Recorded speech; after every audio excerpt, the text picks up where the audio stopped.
局势复杂性加剧，我们中国选择接触美国深层次政府。各位网友，大家好，欢迎关注忠诚 Talk， 我是卢忠诚。随着美国对华策略的日益极端化，中美之间的官方层面的互动几乎停摆了。而这些天看似中美再度开始交流，可结果没有丝毫意外，几乎都是不欢而散。似乎也是看清楚了拜登政府近乎失能的表现，美国的深层次影子政府亲自下场了，要和中国谈谈了。从目前的情况来看，我国上海方面在日前会见了华盛顿幕后金主之一的摩根大通集团的话事人、董事长兼 CEO 杰米·戴蒙一行人。就双方表态来看，基本就是就事论事。一方面，我们希望摩根大通可以发挥自己的影响力，推动双方深化合作，拓展业务。另一方面，我国也会优化营商环境，提高对外开放的能级。而另一方面，在北京，我国外长会见了特斯拉和推特的 CEO 马斯克，和上海那边的态度类似依旧是要推动共同合作，在商言商，强调我们中国的发展是世界的机遇。一个稳定健康的中美关系，实质上是有利于中美两国的。这里必须指出的是同时发生的这两件事情，远不是两个美企集团一把手来中国和中国相关领导人见面这么简单。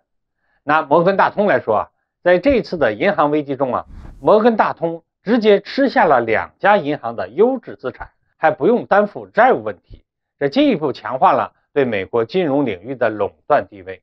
本身又是白宫深厚的金主，说难听点拜登说话未必有摩根大通说话管用。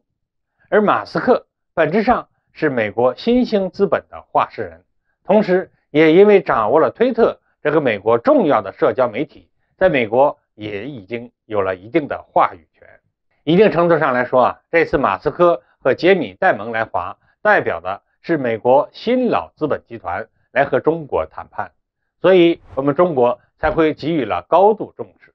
而如果要延伸的话，就代表着在美国大资本集团看来拜登不论是对内治理还是对外战略，拜登政府所展现出的是近乎失能的表现，这让美国的影子政府不得不亲自下场来找我们中国聊聊了。而在中国看来，则是对当前美国台上政府完全极端化、流氓化的彻底失望，也不愿再和华盛顿废话了，转而直接接触美国的深层次政府。毕竟这群人一样能决定美国的国策走向。当然了，我们能够和美国的深层次影子政府对话，并不意味着中美关系就必定会缓和，因为中美之间最根源的冲突是一方的科技进步要打破另一方的科技垄断。随着我们中国科技产业的进步，美国那些享受了垄断带来巨大利益的资本集团对中国翻脸也是可以预期的事情。而且本身美国内部资本也是存在着冲突和矛盾的。美国军工复合体这个最大的资本天然就和中国的发展理念对立，光是这一块就是个死结。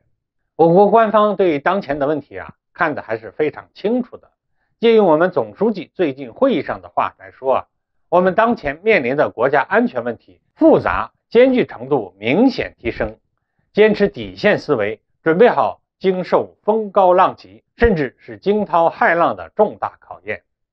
既如此，我们国人们就听从中央的号令，戮力齐心，同仇敌忾，致力于我们中华民族的大统一和崛起吧。